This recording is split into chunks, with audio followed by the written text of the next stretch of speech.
The days are getting longer, the temperature's getting warmer, spring is in the air. As we all know, it's a season of new beginnings and transformations. It's also a season of taxes. Now, many of you have hopefully filed your taxes or are doing so right now. Maybe you're not excited about the results. If that's you, stay tuned because we're gonna be talking about some tax tips for a better refund, not just in this year, but in years to come. Let's go. Talk about a fun topic? Are you ready to talk about a fun topic? Oh man, this is gonna be. Let's just roll this tape and see how it goes. Roll tape. Roll tape. We're speeding. All right. Welcome back to Mindset. I am Brad Barrett. This is producer Jared. This is the show where we talk about how you and your money are always intertwined. And today we're gonna talk about another fun subject that we talked about not too long ago, which is taxes. Great. I've got that excited, scared feeling. Like 98% excited, 2% scared.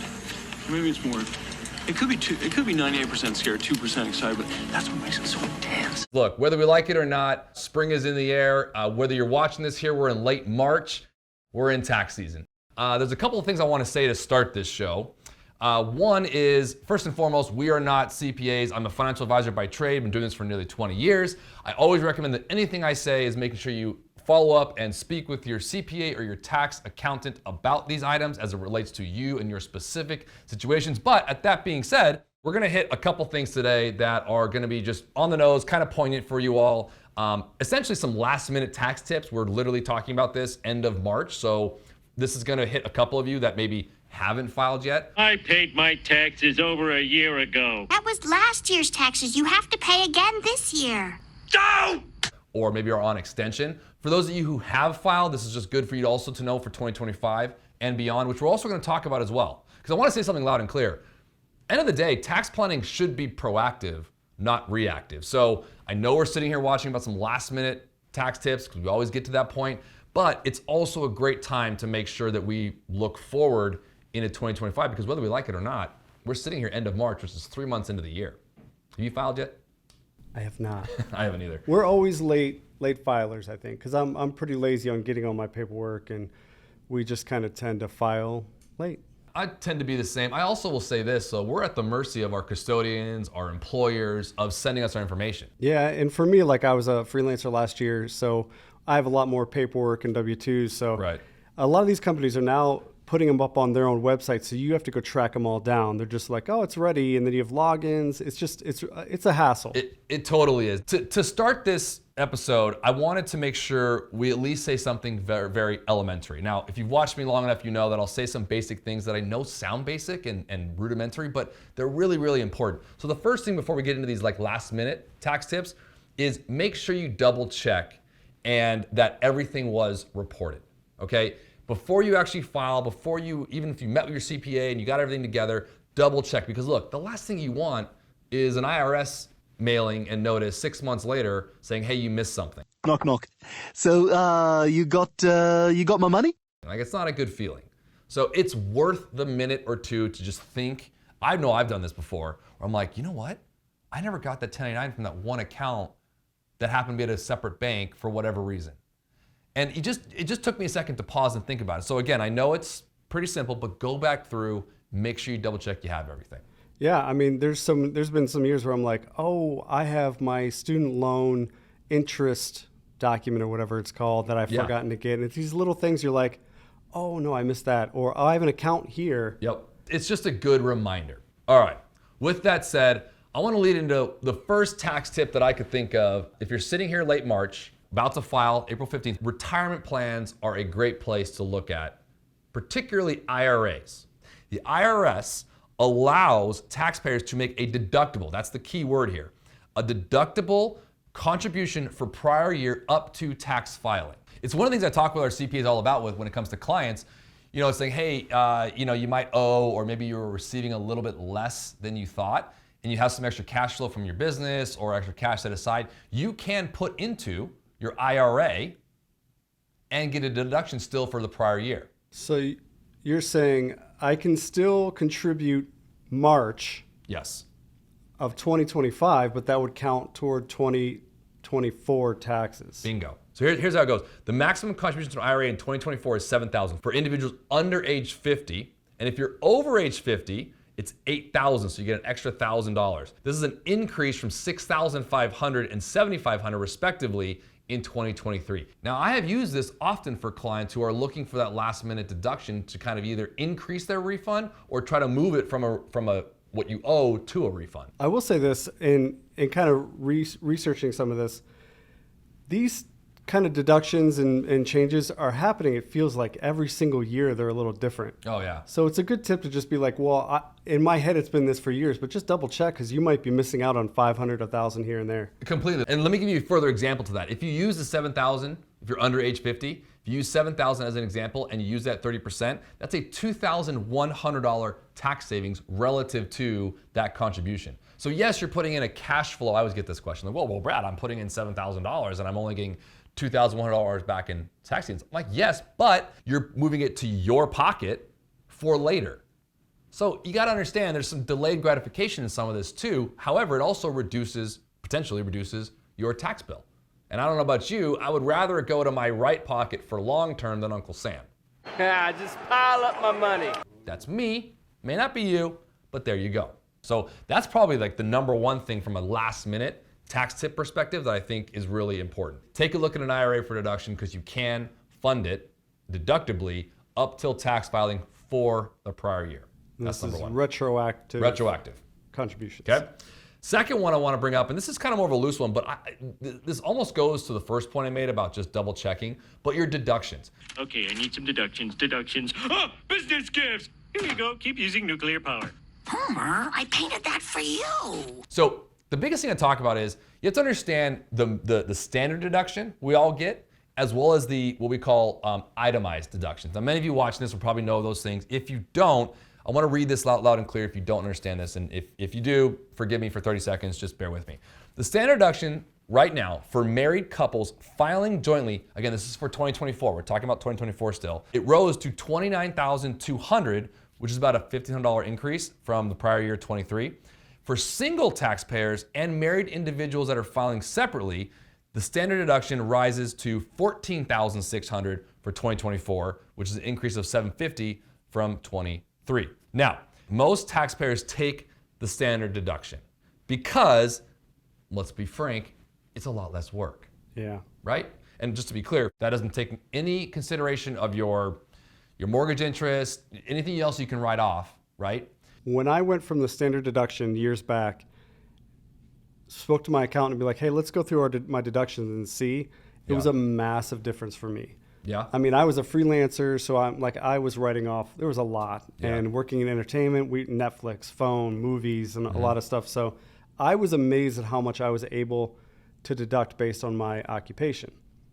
So, I mean, I think, and especially like now with home offices and things that you can deduct, telephones and remote workers, I think people would be surprised at what you can actually deduct. I totally agree, and that's why I bring it up. And if I can, I want to be direct. I understand that a standard deduction is kind of easy. I would challenge you to take a look at it. If you bought a home this year or something changed this year where you have different things than you did last year, maybe you have a side business, those kind of things, you might be able to write off more, and the itemized deduction side of it might make more sense. You brought up a good example. In fact, we kind of talked about this pre-show, in fact, the home office deduction.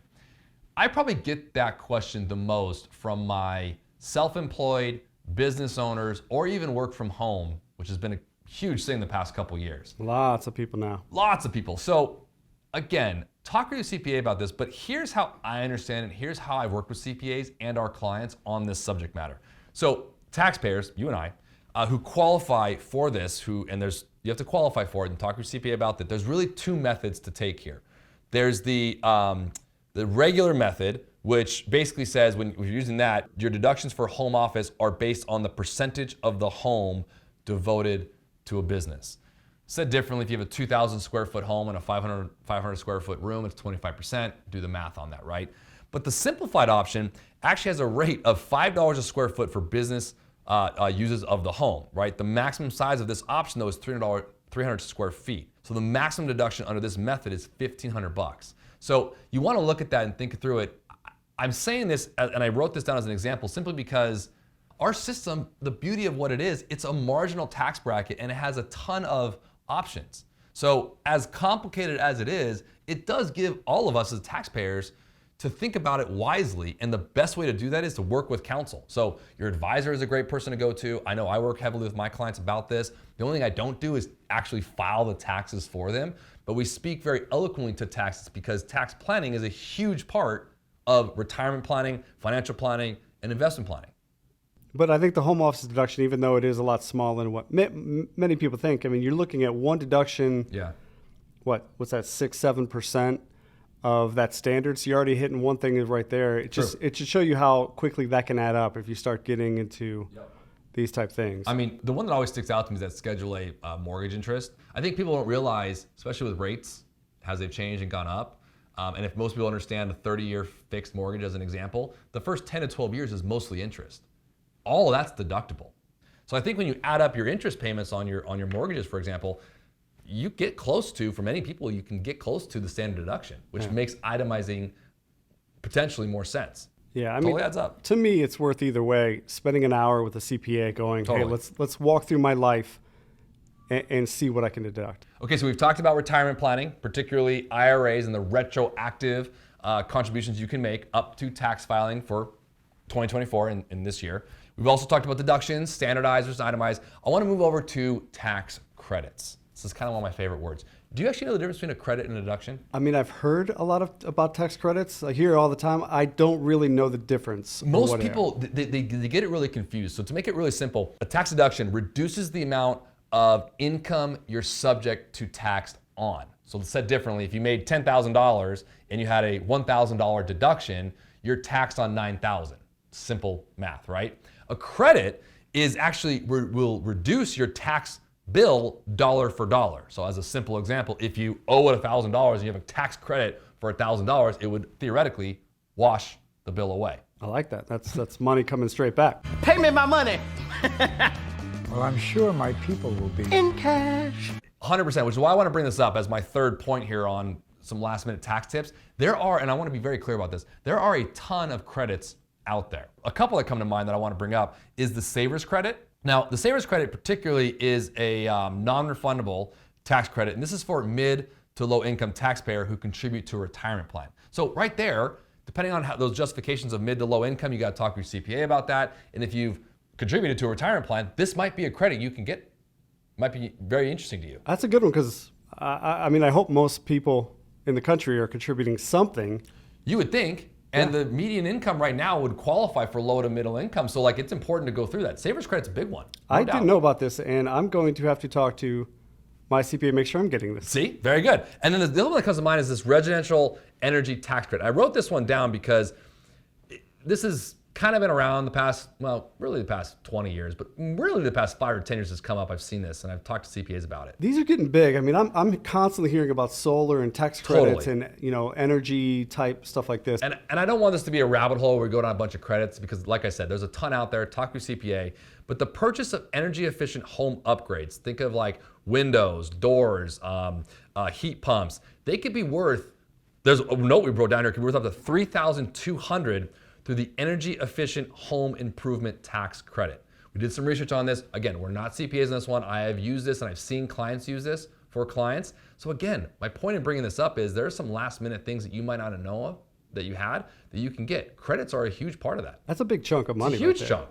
Oh, absolutely. I mean, the average return is somewhere between $8,000 to $10,000 that I see within my client base. Imagine you have a credit on that $8,000 to $10,000 dollar for dollar, and you applied for that. You didn't know you could get it.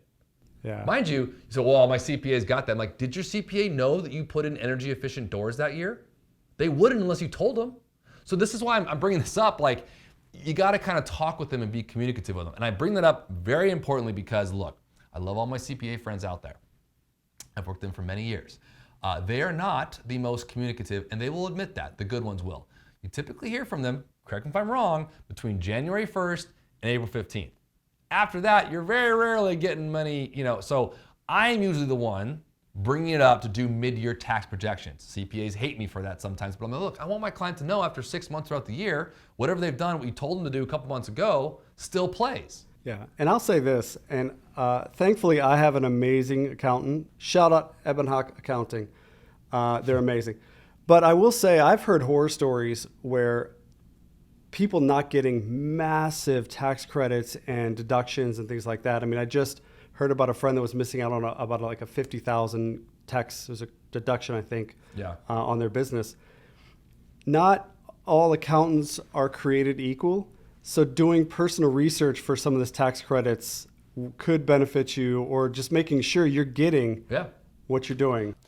The fourth one I want to bring up is extensions and penalties. If you're not ready, hear me out loud and clear, don't file.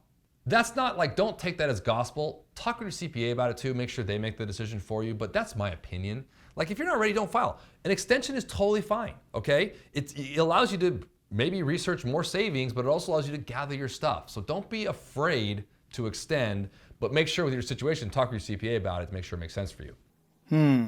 That's an interesting way of putting, that makes sense. Or if you're one of those people like I was about 12, 13 years ago, that I was doing my own taxes, and I remember coming up to the point where it was coming down to the wire, and I'm like, man, I owe a bunch of money. I don't want to pay that. Am I doing something wrong? I filed an extension, went and found a CPA, saved me thousands of dollars. So it's just a tool to use that if you need it. Yeah, it's a total tool to use. Now, remember, as you do that, there might be some qualifications you have to hit to make sure you can extend, and or if you do owe, you can extend the filing date, but you still might have to owe the money by April 15th. So you want to talk with your CPA about that.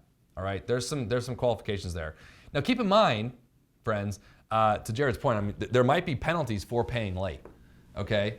Yeah, and I think when you extend, you don't have to pay by the date, but you start getting interest, I think. Correct. On that. And that's what I mean by that. Like, personally, as you know me, I'm not a fan of paying interest unless it's totally necessary. And it might be, by the way, it might be necessary. That's okay. You can quantify that and qualify that for yourself. No issues with that whatsoever. But those are the four that I think tax tips for prior year that I think are last minute good things to look at, double check, if you will. Retirement plans, IRAs in particular, deductions, your standard versus itemized, credits, that's a big one. You might be qualifying for credits you didn't think of.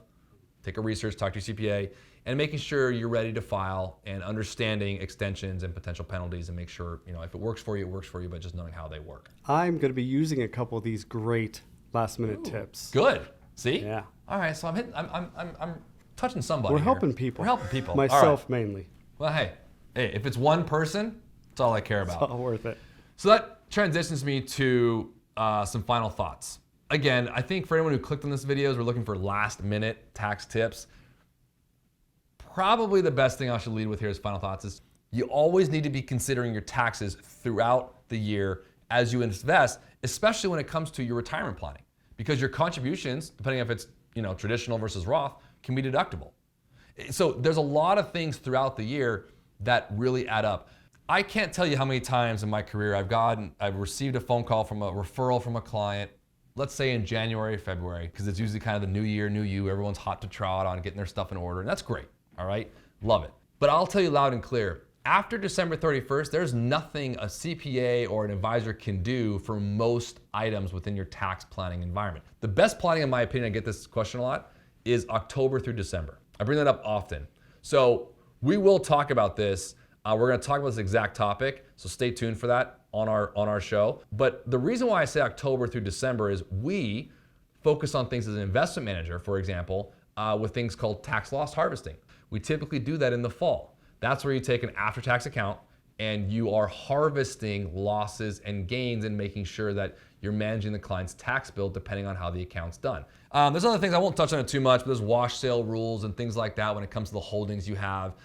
So it works out really good end of the year. But that being said, that doesn't mean wait till the end of the year to start your deductions or start the discussion on the planning. The items I just mentioned are things that happen towards the end of the year, but started now. So we talked about 2024, 2025, while you're meeting with CPA, while you're hot with all the paperwork in front of you, make sure you say, I don't want to get in this position last minute next year. So do it now. And if there's any efficiencies you can squeeze out while you're talking to your CPA, do it now. Yeah, plan your strategies that you're going to do throughout this year for next year, starting now. 100%. I think you've heard me say this multiple times in the show, but I cannot stress and recommend more to work with counsel. And I mean that financial advisor, in this particular case, a CPA, a tax planner, a tax advisor. Hey, I hope you enjoyed that show today. As always, if like, subscribe, share this video. I think it's important. We touched on some things this year for prior year that, again, things change throughout the year, but this is still a great video to bookmark for next year because a lot of the credits, even the standardized and itemized, even the items, the numbers might change, but the planning items still hold. And as far as for next week, we're talking about? We are talking about Doge. Oh. What the heck are they doing?